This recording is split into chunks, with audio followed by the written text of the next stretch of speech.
Hello, my name is Emma, and today I'm going to be offering 4 tips to kind of help you shift out of shyness and experience a lot more freedom and ease approaching conversations, initiating conversations. So before I dive into the tips, I just want to give a quick background on why this matters so much to me.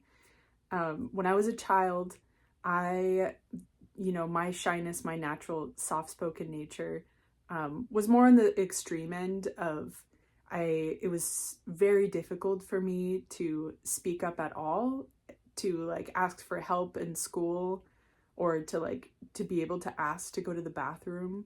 Like, the world outside of myself felt like this.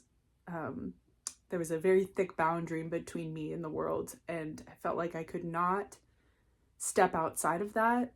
It was so frustrating. And so I think I knew all the way, then when I was 6, 7, 8 years old, that this was something, my natural shyness was something I was going to have to kind of stretch and work through over time.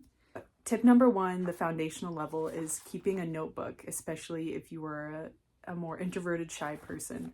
And maybe you already do this, and that's awesome. But I just want to give you a couple more less talked about reasons that why journaling can be so helpful. So on the more surface level, journaling, keeping a notebook can be just really helpful with checking in with yourself and knowing what's going on in here. What am I actually concerned about, thinking about, excited about, all those things. And so that's helpful on one level. And then on another level, that I didn't realize when I first started journaling maybe 10 years ago, the more that you write and kind of develop a journaling voice on the page, it makes your speaking voice much more clear and thoughtful. So the more time you spend in quiet, reflecting on paper, just basically having a conversation with yourself, that will actually transfer to kind of changing the way you speak. So, for example, anytime I'm going to make a YouTube video, I will spend a lot of time writing and writing and writing, clarifying what it is exactly that I want to say, what is fluff and what is essential. And if I were just to jump on and just start filming, having not written at all, I have no idea. I'd probably film for an hour and not really get anywhere. And so this transfers not only to things like YouTube, but also just everyday life, having conversations with people. Somebody walks up to you and says, how are you? What's going on in your world? What's new? And if we've spent some time, regularly kind of talking to ourselves on the page, we can have a more robust, interesting, thoughtful response versus just I don't know, I have no idea what's going on in here. And so, yes, keeping a journal, immensely helpful.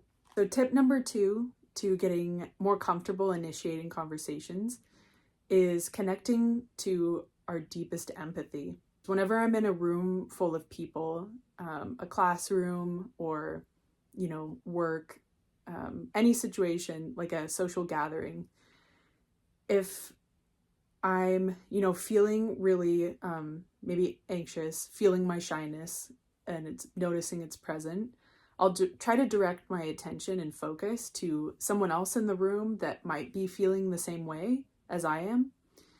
And then, let's say I see somebody kind of sitting off in a corner, excluded from a conversation between a couple of people. Maybe it looks like they're, kind of shifting around, don't know where to put their hands. I will feel for them. I know that experience and what that feels like. And then I'm going to use my empathy to take me over to that person and say hello and start a conversation with them. So this can be a really powerful way to take us from feeling inward, feeling uncomfortable, to now looking outside of ourselves of how can I be of help? How can I make someone in this room feel more comfortable, feel more welcome, feel seen, and, feel part of this group? So next time you're in just a social situation, try it out. If you're experiencing that intense shyness and kind of uncomfortableness, try to notice someone else in the room that could possibly be feeling the same way, and try to figure out how can I make this person feel more comfortable. Okay, so tip number 3, let's say you're already inside of a conversation, you're chatting with someone, and maybe you're feeling kind of nervous about how you're sounding, if you sound just awkward and you're not really sure what to say next, and it's making it difficult to just kind of be present and just listen to the person as they're speaking. The pivotal shift I want to offer is getting really curious about this person. And curious is a really interesting emotion, because if I'm sitting in front of someone and feeling really anxious, all my attention is kind of focused back on myself. I'm thinking about my every bodily move, I'm thinking about every word I'm saying, and it really takes you out of the conversation. But as soon as I sit with someone and I kind of surround a bunch of curiosity around this person, of like, there's so much I want to know about this person, it takes the focus off of me and back at that person. And then suddenly we're focusing a lot of our attention on what they're saying, what they're not saying, their own body language.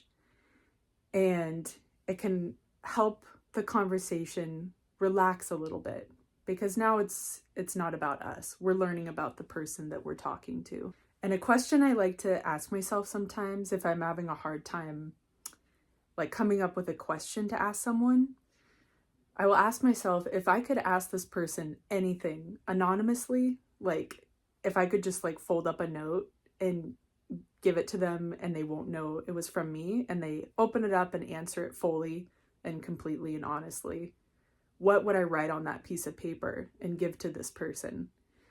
And that can be a really clarifying way to get in touch with what are we actually really curious about with this person. Last tip I'm going to offer you, tip number 4, is to bring your notebook with you and pre-write questions to kind of mentally prepare you if you're nervous about having a particular conversation, like let's say a job interview.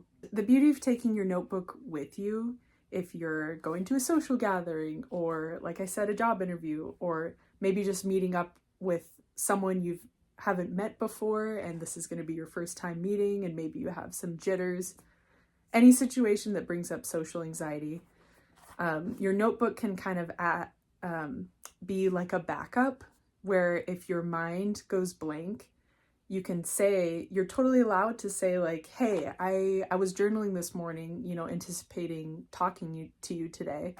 I have like a question I wrote down that I didn't want to forget. Can I ask you this question? It's very a thoughtful thing. No one's going to be like, what the heck? No. It shows that you're, considerate, and you're thinking about, you're putting a lot of value on the conversation you're having with this person. And so not only is it paying a compliment to whoever it is you're speaking to, that you thought about them in advance and wanted to be really thoughtful about the questions you're asking, but also it's a kind of a cozy reassurance of, I have my notebook and I've got some things written down, and my notebook helps me think a little bit more clearly. So those are all the tips I have to share with you. Keeping a notebook, feeling your empathy for others and letting that inspire you to cross the room and talk to someone, getting curious about whoever it is you're talking to, and then writing down questions, pre-writing them, and bringing your notebook wherever you go. I hope you found some value in this video. Thank you so much for watching, and I hope to hear from you and hear about your own experience if you're a naturally shy person like me. Okay, I appreciate you very much, and I'll talk to you next time.